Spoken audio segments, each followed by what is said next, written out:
Hi, வாங்க நம்ம இன்றைக்கி மட்டன் டிக்கா ரோல் எப்படி செய்யுதுன்னு பார்க்கலாம். அதுக்கு வந்து கோதுமையில் வந்து உப்பு, ஓமம், ஜீரகத்தூள் இதெல்லாம் போட்டு நான் நல்லா கலந்து பிசைஞ்சு சப்பாத்தி சுட்டி வச்சுட்டேன். இப்போ இது ஸ்டஃபிங்காக உருளைக்கிழங்கு வந்து மசிச்சு இதில் கல்லில் போட்டு வாட்டி எடுத்துருக்கேன். இது வந்து மட்டன் பீஸ் எண்ணெய் விட்டு நல்லா ஃப்ரை பண்ணி எடுத்துருக்கேன். வெங்காயம் கொஞ்சம் ஸ்வீட் சால்ஸு.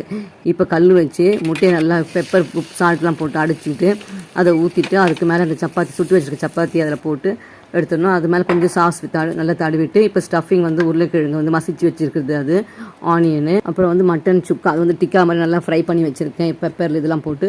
அதுக்கப்புறம் வெள்ளரிக்காய் இது எல்லாத்தையும் போட்டுட்டு கொஞ்சம் சால்ட் கொஞ்சம் பெப்பர் தூள் எடுத்தையும் போட்டுட்டு ஸ்வீட் சாஸ் ஒரு ட்ராப் விட்டுட்டு ஒரு டிஷ்யூ பேப்பரை நல்லா ஓப்பன் பண்ணி ஃபுல்லாக வச்சுட்டு அதில் இது மேலே அந்த சப்பாத்தி ரோலை வச்சு இது அப்படியே இந்த மாதிரி ரோல் பண்ணணும்.